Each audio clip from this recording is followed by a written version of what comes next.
I pull up, you know I be moving. Whipping the foreign, I'm cruising. The money I'm speaking is fluent. All of my business booming. Stacking my cash in abundance.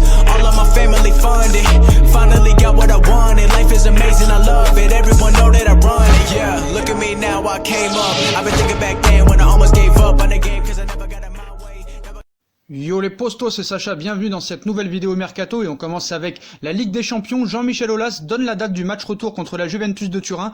Il y a plusieurs jours, la Ligue de football professionnel a mis fin à la saison 2019-2020 de Ligue 1. Du coup, l'Olympique Lyonnais a fini à la 7e place du championnat, mais l'exercice en cours n'est pas complètement terminé pour le club rhodanien. La finale de Coupe de la Ligue contre le Paris Saint-Germain pourrait se disputer en juillet ou en août, mais il y a aussi la Ligue des Champions, vainqueur de la Juventus 1-0 lors de son 8e de finale aller. L'Olympique Lyonnais doit encore jouer le match au retour à Turin. De son côté, l'UEFA espère que les compétitions nationales vont se terminer début août pour ensuite terminer la Ligue des Champions et la Ligue Europa.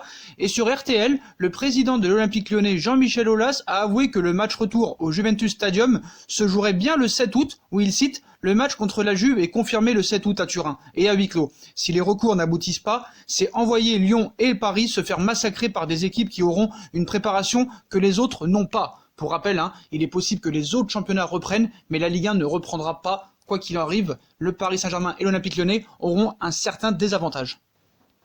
Et on passe au feuilleton Sadio Mané. Liverpool prépare un nouveau gros contrat pour Sadio Mané, fortement courtisé par le Real Madrid. Sadio Mané va certainement faire l'objet d'une rude bataille cet été. Liverpool n'entend pas laisser filer sa star sénégalaise aussi facilement. Comme riposte directe, Liverpool prévoit d'offrir à Sadio Mané une prolongation de 2 ans de son contrat pour le sécuriser à Liverpool. Selon les infos données par Football Insider repris par Whipsport.com, son accord actuel, signé en novembre 2018, est en vigueur jusqu'à l'été 2023 avec un salaire hebdomadaire d'environ 170 000 € par mois.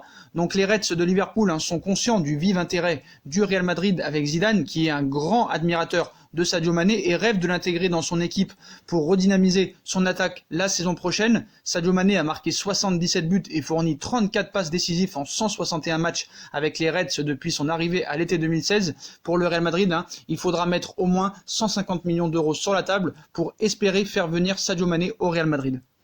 On passe au mercato parisien. Pellegrini, Bakayoko, Leonardo avancent ses pions. S'il multiplie les pistes pour le prochain mercato estival, Leonardo fait avancer certains dossiers plus que d'autres. Selon certaines informations, le Paris Saint-Germain avance notamment sur Bakayoko, Pellegrini et Sandro Tonali. Leonardo ambitionne de faire plusieurs coups cet été. Au milieu de terrain, idéalement, le directeur sportif du PSG souhaite recruter 2 nouveaux joueurs dans l'entrejeu, du sang neuf pour concurrencer Marco Verratti et Idrissa Gueye, homme de base de Thomas Tuchel.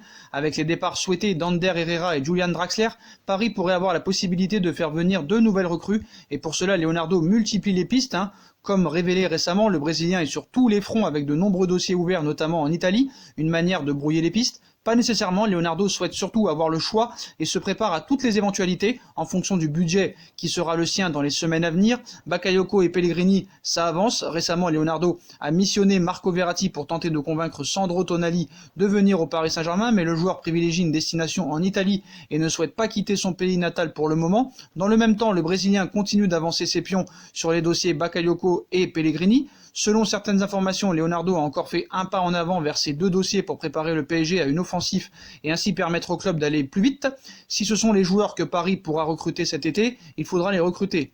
D'après une source proche du club, suite aux révélations il y a quelques jours, notamment du 16 avril, plusieurs médias ont confirmé l'intérêt du Paris Saint-Germain pour Tiémoué Bakayoko. Selon RMC, l'équipe et le Parisien, même France Football aussi, a donné cette information. Un intérêt réciproque dans lequel il y a de vrais échanges entre les différentes parties. Même chose pour Lorenzo Pellegrini, le milieu de l'AS Rome. Si les dirigeants romains indiquent en coulisses qu'ils n'envisagent aucun départ au milieu de terrain, ils se concentrent sur la recherche d'un attaquant cet été.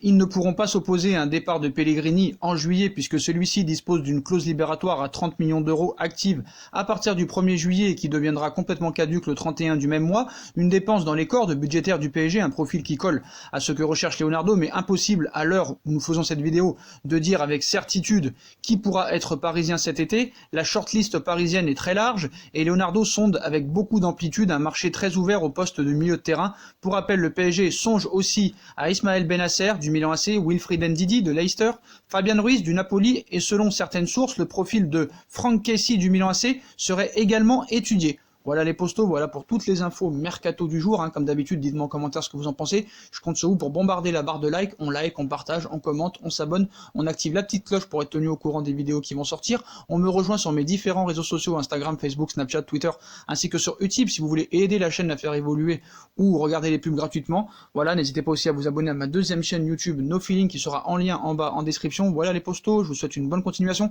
et à très vite pour une nouvelle vidéo les postos. Tchuss.